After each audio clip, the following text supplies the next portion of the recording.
नरकों का भेद बताया गया। नरकों की संख्या 8 है। वहाँ पापियों को दंड दिया जाता। हमारा पाप किस लेवल का है उसी अनुसार हमें दंड दिया जाता। जो व्यक्ति झूठे शास्त्र बनाते हैं, किताब लिख दिए कि हमने लिखा, कहते हैं, उन्हें बहुत ही परेशान करते हैं और बड़ी बुरी दुर्गति उनकी होती। जो माता पिता और अपने गुरु जी को डांटते हैं, चुप करो, तो वर्णन ऐसा आया है कि जब वो यहाँ से जाते हैं तो उनके मुंह में कीड़ा भर दिया जाता और भर करके तब उनकी पिटाई होती है। तो माता पिता को डांटना नहीं चाहिए, प्रेम कर। जो भगवान शिव के मंदिर को तोड़ते हैं, हरे भरे पेड़ उखाड़ते हैं, उनको नष्ट करते हैं, उन्हें समझ लो कोल्हू में डाल करके और उनको चलाया जाता है, बड़ी दुर्गति होती है। जो पर स्त्री गमन करते हैं उन्हें तपती हुई लोहे स्त्री का आलिंगन कराया जाता है, ऐसा कहा गया है। जो सज्जनों की निंदा सुनते हैं अथवा करते हैं, जैसे किसी की बुराई सुनोगे ना, ध्यान देना बूंदी आवाज, तो उनके कान में लोहे की कील वहां ठोक दी जाती है कि कैसे कान फाड़ फाड़ के सुन रहे हैं। निंदा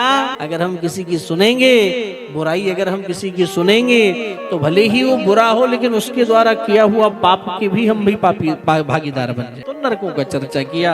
और दान देने से हम यहाँ से जाएंगे यम मार्ग में क्या क्या सुविधाएं मिलेगी उसका भी वर्णन आया कि जो ब्राह्मण को खड़ाऊं, जूता, चप्पल इत्यादि हम लोग दान करते हैं, तो वो जब यहाँ से जाते हैं तो महाराज घोड़े पर बैठकर यमपुरी जाते। जो ब्राह्मण को, किसी गरीब को, असहाय को छाता, छत्र दान करते हैं, तो यमपुरी जाते समय उनको भी भगवान की बड़ी कृपा होती है। जो सैया दान करते हैं, यानी चारपाई, बेड, ये सब जो दान करते हैं, उनको विश्राम कराते हुए यमपुरी मार्ग से लेकर के जाते हैं। और ऐसा कहा गया है जो फूलों के बगीचा लगाते हैं भैया और उसको संभालते हैं, वो यमपुरी मार्ग में उनके लिए पुष्पक विमान आता है। और जो गौदान करते हैं, सब मनोकामनाओं की उनकी पूर्ति होती है। और जो सोना दान करते हैं, सभी कष्टों को पार कर ले जाते हैं। यानी नाना प्रकार की बातें शिव महापुराण में लिखी गई हैं। आइए हम सब मिलकर के शिव पुराण के अंतिम श्लोक का पाठ करें, लेकिन एकाग्र हो जाए।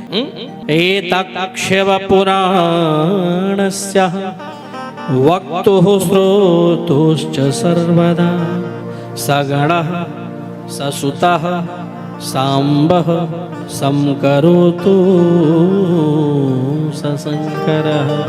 अपने गणों, दोनों पुत्रों तथा देवी पार्वती के साथ भगवान शंकर इस पुराण के वक्ता और श्रोता, वक्ता तो हम हैं और श्रोता गोंदिया, तो अपने संपूर्ण परिवार सहित, क्योंकि ध्यान देना भगवान का ही, शंकर का ही एक ऐसा परिवार है अध्यक्ष जी जो हर व्यक्ति पूजे जाते हैं। बाकी किसी देवता के परिवार में ऐसा कौन है? बहुत कम लोग।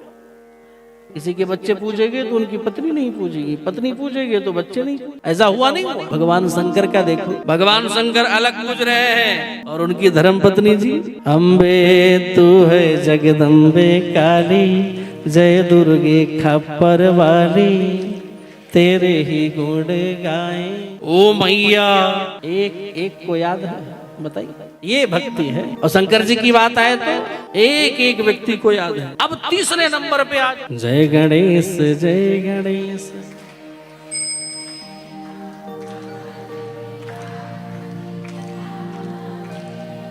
देख रहे नहीं देख रहे?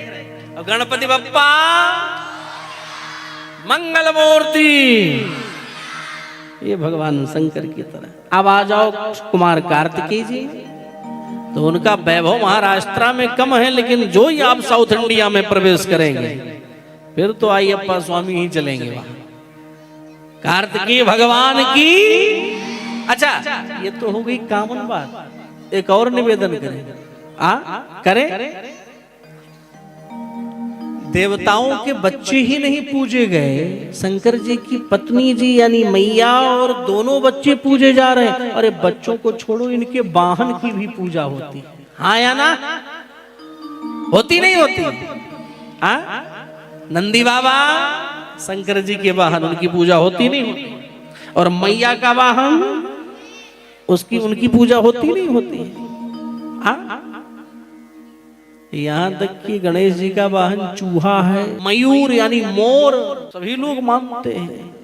और तो छोड़ो, शंकर जी की गले का जो हार है महाराज, उसकी भी पूजा होती है। जरा कल्पना करके देख, होती नहीं होती है? नाग पंचमी वाले दिन केवल उन्हीं को दूध पिलाते। अच्छा, कहीं भी उनको देख लिए तो नाग देवता बाद में कहेंगे हे भोलेनाथ, आप अपने रास्ते जाओ। क्या महिमा भोलेनाथ के परिवार का है महाराज।